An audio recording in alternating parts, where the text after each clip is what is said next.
नमस्कार, संसद टीवी की विशेष प्रस्तुति में आप सभी दर्शकों का बहुत बहुत स्वागत है। मैं हूं सुरेंद्र कुमार।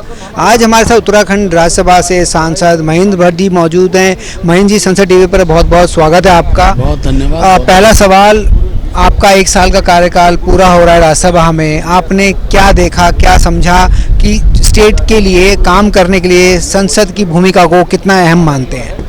देखिए, मुझे खुशी भी है कि आज मेरा जन्मदिवस भी है और जन्मदिवस के दिन संसद टीवी की में आपने विषय को मेरे आगे रखा है। वो मेरे लिए बहुत, एक प्रकार से मैं कहूँगा कि संसद के अंदर आना ही, मैं कह सकता हूँ कि मेरे लिए बहुत बड़े सौभाग्य की बात रही है। ये ठीक है कि मैं उत्तराखंड के अंदर 2 बार विधायक रहा। विधानसभा की कार्यपद्धति का एक पक्ष होता है, लेकिन संसद के अंदर की कार्यपद्धति का एक दूसरा पक्ष होता है। जब हम पूरे देश के विषयों पर चिंतन करते हैं, वहीं अनेकों चीज़ सीखने को मिलती है।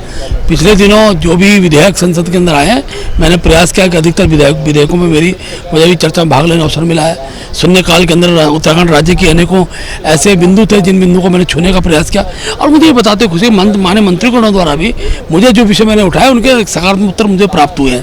तो एक विषय है कि देश के परिप्रेक्ष्य में सोचना और देश के परिप्रेक्ष्य में किसी बात को परिणित करना, उसको बताना, ये अपना सौभाग्य की बात है। संसद इसके लिए बहुत लाभकारी रहता है और सदन के अंदर जिस प्रकार का जो नेतृत्व है, आज खासतौर पर प्रधानमंत्री नरेंद्र मोदी जी ने जिस प्रकार से विकास को अब लोगों को दिखने के लिए पहुंचा दिया है। किसी जमाने केवल विकास भाषण में होता था, आज भारत का नागरिक, देश का नागरिक अपनी आंखों से विकास को देख रहा है। तो मैं कह सकता हूँ कि संसद का एक महत्व है, सांसदों का भी महत्व है, लेकिन नेतृत्व का भी एक बड़ा महत्व होता है जो विकास को धार पर उतारने का काम करते हैं। सर, आपने विकास की बात करी, हम बात करें संसद की, आपने बोला अहम भूमिका होती है।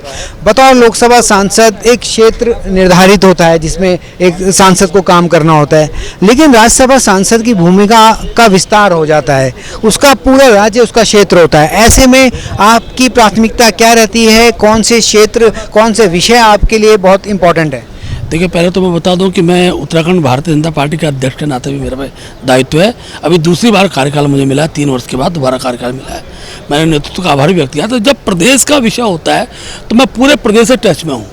तो अनेकों ऐसे विषय हैं, चाहे वो सीमावर्ती क्षेत्र का विषय हो, खासतौर पर मैं चमोली के सीमावर्ती क्षेत्र हैं, हमारा पिथौरागढ़ का सीमावर्ती क्षेत्र है, और मैं ये कह सकता हूँ कि इन सारे विषयों की जो वहाँ की मूलभूत समस्याएं होती हैं, उन समस्याओं पर देश का ध्यान आकर्षित करना, तो ये एक बड़ा उत्तरदायित्व है। और मैंने पिछले दिनों इस दिशा में प्रयास भी किए हैं और मैं एक प्रकार से कह सकता हूँ कि प्रधानमंत्री का मैं आभार भी व्यक्त करना चाहता हूँ कि उत्तराखंड के सब प्रकार के विकास में उनका बहुत बड़ा योगदान है।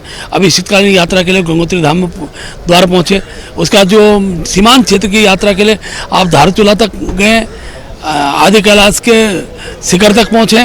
तो मैं कह सकता हूं कि इस प्रकार का एक नेतृत्व जब मिलता है तो वहां के सांसदों को उत्साह भी खड़ा होता है। और क्योंकि प्रदेश अध्यक्ष की भूमिका के साथ राज्यसभा सांसद होने जाते, सारे विषयों को, तो जनता की उन समस्याओं को और वहाँ की मूलभूत आवश्यकताओं को यह सदन में रखना मेरा अपना कर्तव्य रहता है। सर, आपने बात की जो कर्तव्य आप निभा रहे हैं, हम बात करें उत्तराखंड की, तो अध्यात्म और पर्यटन इसकी कोण में है। ऐसे में आप बतौर राज्यसभा सांसद, प्रदेश अध्यक्ष की जिम्मेदारी आपकी बहुत अहम है। ऐसे में बतौर राज्यसभा सांसद केंद्र और राज्य के बीच में आप कड़ी की तरह काम करते हैं, राज्य की भूमिका आपकी अलग है। ऐसे में कौन से ऐसे विषय आपको लगते हैं जो उत्तराखंड को पर्यटन, अध्यात्म की दृष्टि से आगे बढ़ाने में इम्पोर्टेंट है? देखिए, उत्तराखंड जहाँ देवभूमि के रूप पहचानी जाती है, तो मैं कह सकता हूँ योग भूमि भी उत्तराखंड हो गया। आध्यात्म के साथ योग, योग के साथ आयुर्वेद, ये 3 विषय उत्तराखंड के लिए बहुत महत्वपूर्ण हो गए हैं। आज हमारे दूर जाके जिन खेतों में हम कहते थे कोई उपज नहीं हो पाएगी, आज जड़ी बूटी का केंद्र बाबा रामदेव ने जिस प्रकार से राज्य के अंदर एक जड़ी बूटी के क्षेत्र में, आयुर्वेद के क्षेत्र में जो गुणात्मक काम किया है, हमारे परमार्थ निकेतन के संत जी ने योगा को जिस प्रकार से स्थान दिया है, तो आज मैं कह सकता हूँ मन की शांति के लिए, धन से, संपदा से शांति प्राप्त नहीं हो सकती, मन की शांति का बड़ा एक स्थान है और वो देवभूमि बनता जा रहा है। हमारे प्रदेश के मुख्यमंत्री जी ने जिस प्रकार देवभूमि के देवतुल्य स्वरूप को बनाए रखने के लिए पिछले दिन निर्णय लिए, तुरंत धर्मांतरण के विषय हों और इस प्रकार से जो भूमि कब्जाने का विषय था, एक षड्यंत्र के तहत देवभूमि की जो देवतुल्य स्वरूप को बिगाड़ने का कुछ लोग काम कर रहे थे, उसके माननीय मुख्यमंत्री कड़ाई के साथ उसमें कानून बने और आज मैं कह सकता हूँ देवभूमि हमारी एक प्रकार से आध्यात्म अध्यात्म की भूमि है, पर्यटन की भूमि है और साहसिक पर्यटन की भूमि बनती जा रही है आयुर्वेद के क्षेत्र में, और शिक्षा के क्षेत्र में गुणात्मक सुधार हमने किया है। अगर हम बात करें, आपने कहा शिक्षा के क्षेत्र में गुणात्मक व्यवहार हुआ है, आप बढ़ा रहे हैं काम को। हम बात करें जो चुनौतियां हैं उत्तराखंड की, वो लगातार आपके सामने भी है, हर साल उन चुनौतियों से राज्य भी निपटता है। लेकिन वहीं पे बात आए अगर रोज़गार की, शिक्षा बेहतर हो रही है, स्वास्थ्य के लिए चुनौतियां हैं, दुर्गम क्षेत्र हैं, पहाड़ी क्षेत्र हैं, ऐसे में स्वास्थ्य और रोज़गार को लेकर आप क्या काम कर रहे हैं? आपको क्या लगता है कि किन चीज़ों के ज़रिए उत्तराखंड में रोज़गार और स्वास्थ्य को बेहतर किया जा सकता है? देखिए, ये सच है कि उत्तराखंड राज्य की जो परिकल्पना थी और जो उसकी आवश्यकता महसूस जो पलायन था उसके आधार पर हुई थी। अब पलायन के जो मुख्य कारक थे वो यही थे, शिक्षा था, स्वास्थ्य था, आवागमन था। लेकिन मैं आज कह सकता हूँ कि पिछले 14 वर्षों के अंदर, उससे पहले अटल जी की सरकार थी, प्रधानमंत्री ग्राम सड़क की योजना है, तो आज मुझे कहते हुए खुशी है कि उत्तराखंड का हर गांव सड़क से जुड़ गया है। आज मुझे कहते हुए खुशी है उत्तराखंड हर गांव में बिजली है। आज मुझे कहते हुए खुशी कि दूरसंचार की व्यवस्था उत्तराखंड हर गांव तक पहुंची है। आज मुझे खुशी है कि हर घर में गैस का चूल्हा है, हर घर में पेयजल की व्यवस्था सुनिश्चित की है।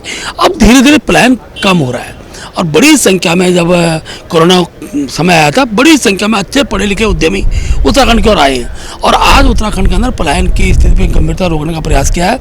जहाँ तक विकास स्वास्थ्य संबंधी विषय, तो मैं कह सकता हूँ कि ऋषिकेश एम्स अटल जी ने दिया, अभी हल्द्वानी के अंदर एम्स के सब केंद्र की निर्माण हो रहा है, हर जिला स्तर पर मेडिकल कॉलेज खुलने की घोषणा प्रधानमंत्री जी ने की, हमें उसके लिए भूमि का चयन हमने कर दिया। धीरे धीरे उत्तराखंड, क्योंकि 13 शासकीय जिलों का राज्य है, तो मैं कह सकता हूँ कि बड़ी संख्या में इस क्षेत्र में भी गुणात्मक सुधार होगा। संसद टीवी से बात करने की सर आपका बहुत बहुत धन्यवाद और जन्मदिन की बहुत बहुत शुभकामनाएं। जी सर, जी। तो ये थे महेंद्र भट्ट जी, जो प्रदेश अध्यक्ष हैं भारतीय जनता पार्टी उत्तराखंड के, साथ ही सांसद भी हैं राज्यसभा से। वो बता रहे किस तरह से उत्तराखंड तेजी से विकास कर रहा है। संसद टीवी के लिए सुरेंद्र कुमार।